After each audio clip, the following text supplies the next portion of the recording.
Hola a todos, ¿qué tal? ¿Cómo están?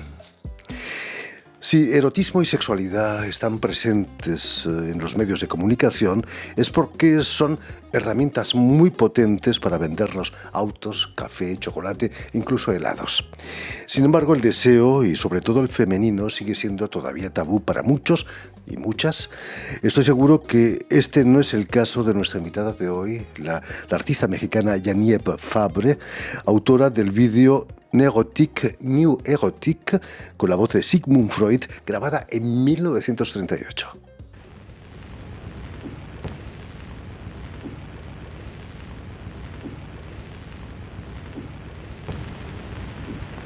I started my professional activity as a neurologist trying to bring relief to my neurotic patients.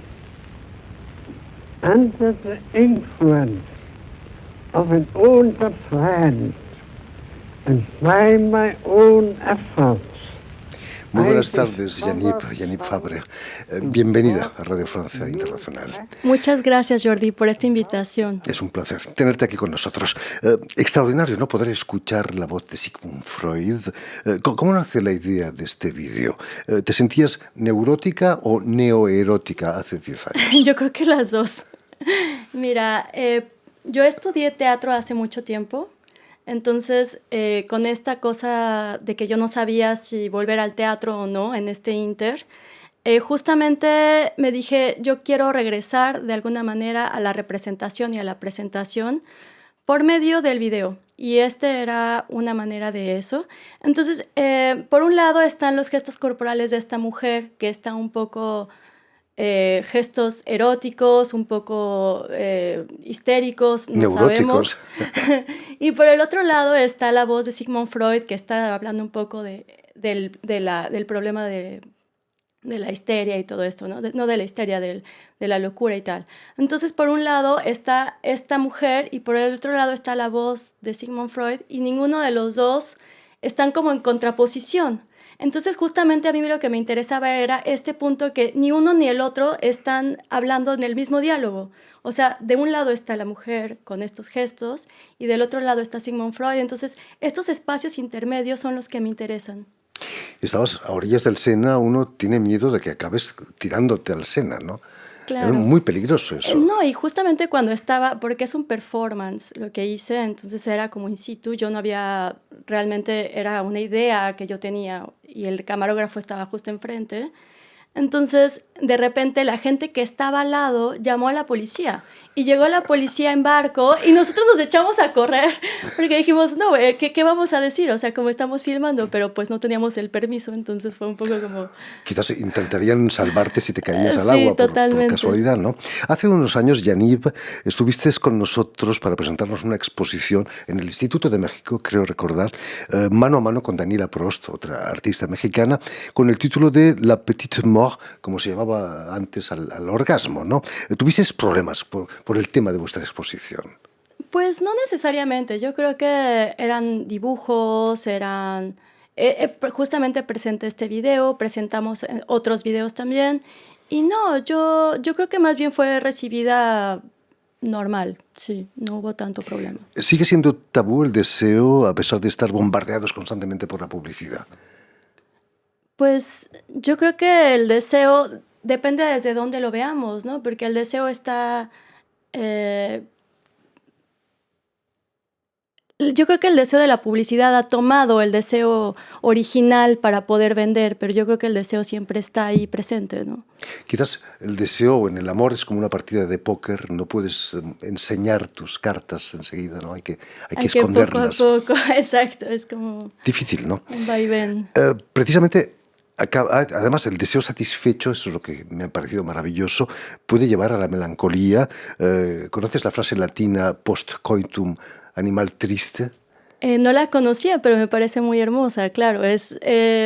Pues mira, esta exposición que ahorita quiero presentarles es justamente, se llama Melancolías, y tiene que ver con un estado que yo todo el tiempo he sentido, una especie de emoción o de olas gigantes que pasan y esas emociones dolorosas y fuertes, pues llevan a un extremo de melancolía, ¿no? Entonces, un día yo estaba enfrente del tabló del tabló de la pintura y estaba realmente hiper enguas también, ¿no? Como angustiada. Entonces decidí romper déchirer, romper, frisé esta toile para ver qué había detrás de esta toile, de esta pintura, y me di cuenta de que estaba la luz del sol.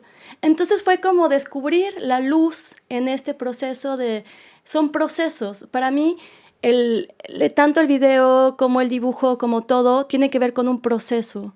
Los procesos son importantes para mí. Por supuesto. Esta exposición que acabas de inaugurar es en el espacio de exposición du Vivier Canapé, aquí en París, en la Rue Mazarine, pleno barrio latino.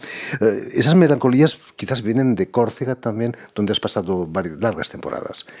Sí, el atelier está justo enfrente del mar. Entonces es una rocher, unas piedras gigantes que están ahí al lado del mar. Un acantilado divino. Entonces yo lo que hago es que estoy pintando al lado del mar, y entonces esas pinturas las aviento las dejo en el mar durante 3 semanas, 4 semanas puede ser, y cuando las recupero, la sal y todo el proceso del mar ha comido un poco el color, la sal, el sol, todo eso. Los elementos naturales de alguna manera me interesan ahorita, los procesos de los elementos naturales. Entonces lo que hago es que después encuentro piedras, carbón, cosas así. Entonces empiezo a raspar, a quitar las capas para ver qué hay detrás de todo eso. Entonces, por eso la melancolía para mí me llamaba, porque yo decía que, por ejemplo, todo esto pasó justamente porque el atelier estaba al borde de la mar, y entonces llegó una lluvia gigante, entonces los papeles que tenía al frente se mojaron. Entonces estas equivocaciones, lo que hablábamos de estos errores que son tan importantes para el artista, me dieron pie para continuar en otro proceso. Entonces, porque antes yo hacía más una representación de personajes y tal. Entonces ahorita ya en realidad lo que me interesa es justamente el equívoco, o llevar a este equívoco hasta una otra capa. Esa degradación de la pintura por el mar puede ser una metáfora de nuestras vidas, ¿no? Nosotros también nos vamos degradando por el sol, por el agua, por la vida, ¿no? Pero siempre queda algo, ¿no? ¿Te lo has planteado eso como una metáfora? Sí, justamente la belleza. Para mí la belleza, me he preguntado muchas veces qué es, y le he preguntado a escritores, a artistas, a todos, ¿qué es para ellos la belleza? Entonces, por ejemplo, Daniel Saldaña me había dicho le había preguntado y me dijo, es como un equilibrio casi de desequilibrio. Algo así me había dicho, ¿no? Un equilibrio casi en desequilibrio. Entonces, para mí, justamente en este proceso de buscar la belleza, o qué es, me doy cuenta de que es un proceso. Porque, bueno, al principio puede ser muy bonito, pero después, cuando te atraviesa algo, cuando realmente tiene algo que atravesar, pues puede ser hasta feo, entre guillemets, o sea, no bello para estos medios que conocemos, que puede ser liso o perfecto, esta perfección, sino que va más allá y puede atravesar todo eso. La vida no es tan perfecta como eso, ¿no? Como Exacto, lo vemos en la televisión. Hablando del barrio latino, donde expones tus melancolías, allí hace más de 50 años los estudiantes tomaron el barrio. Los hechos del mayo del 68 han marcado nuestra historia, ¿no? Han cambiado incluso la manera de vivir. Pero quizás estamos volviendo atrás de alguna manera, ¿no? Esos avances sociales que obtuvieron están siendo puestos en cuestión, ¿no? Claro, claro. Pues mira, Canapé du Vivier es una fabricante de muebles que está desde hace 150 años. Son muebles de alto diseño. Entonces creo que van muy bien con las obras porque pues tienen que ver una con otra. O sea, es un diálogo es un posible diálogo también. Entonces hay también esculturas de otra artista que se llama Valérie Drummond. Entonces hay también estas esculturas de ella. Entonces creo que es un buen reflejo de lo que hemos estado trabajando últimamente. Seguro que tuvieron que bajar la persiana durante los hechos del mayo del 68, ¿no? Si estaban allí. No sé si estaban ahí desde esa época, pero bueno. Seguramente, sí, con sí, 150 me imagino, años claro, de vida, claro, por supuesto. Permíteme, Yadid, que recuerde que has nacido en México, en la Ciudad de México, en el seno de una familia de actores. ¿Es cierto que tu nombre de pila, Yaniv, lo inventó tu padre como personaje de una novela? Sí. ¿Existe esa novela, quizás? Sí, existe esa novela y esa novela la escribió mi papá antes de que yo naciera. Entonces dijo, bueno, se llama Islam la novela, entonces si es hombre va a ser Islam y si es mujer es Yaniev. Entonces, bueno, pues me tocó el personaje de Yaniev y pues yo espero que sea un personaje interesante en esta vida. Yaniev es pura invención, no existe Santa Yaniev, ¿no? Bueno, yo espero que exista una. Por supuesto, una gran artista, de todos modos. Cuéntanos, ¿de qué modo ha marcado tu trayectoria el hecho de haber vivido tu infancia con tus padres, actores, desconectado un poco de las normas sociales tradicionales? Sí, fíjate que mis papás en esta cosa de ser actores siempre me enseñaron también un acercamiento a la naturaleza por un lado y por el otro de la presencia. Para mis papás era muy importante la presencia.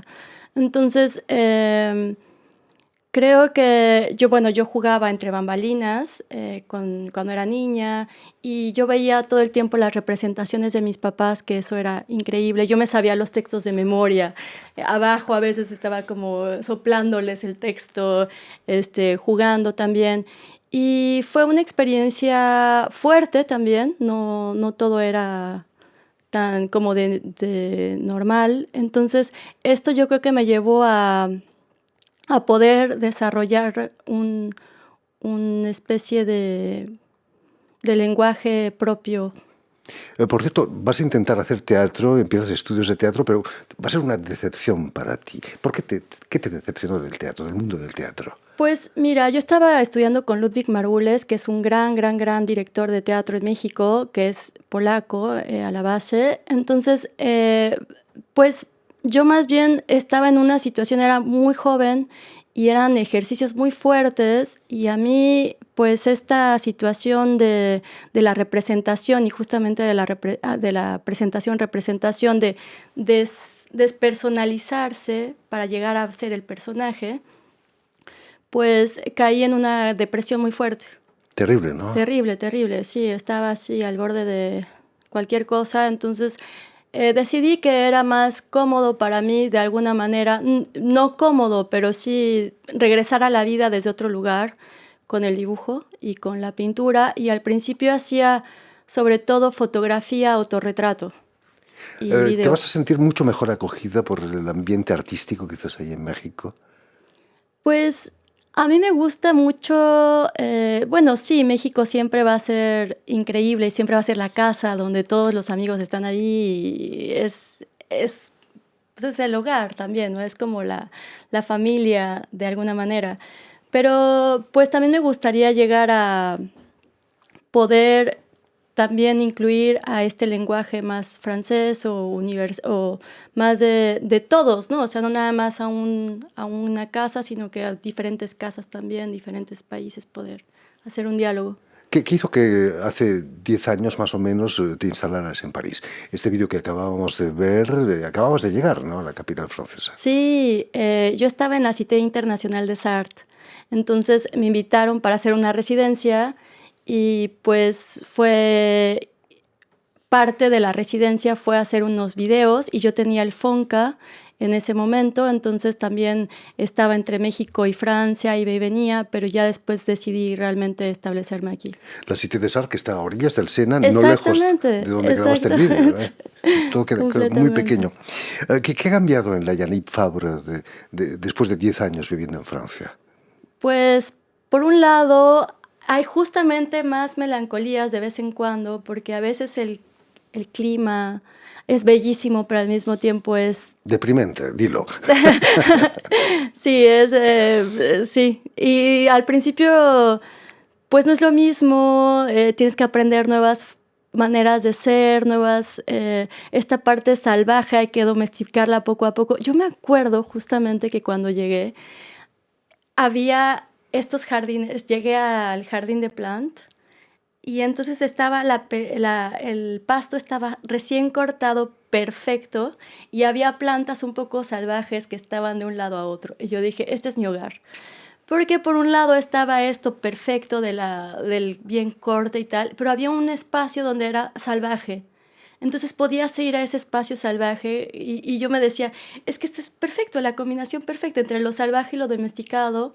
Entonces justamente empecé a hacer también videos que eran cómo ir del hombre a lo animal. Entonces es también un video que hice hace mucho. Animal triste, quizás, aquí en París, ¿no? Siempre te queda la opción de viajar a Córcega, la isla de Córcega. ¿Cómo descubres la isla de Córcega? La isla de Córcega la descubro por el amor.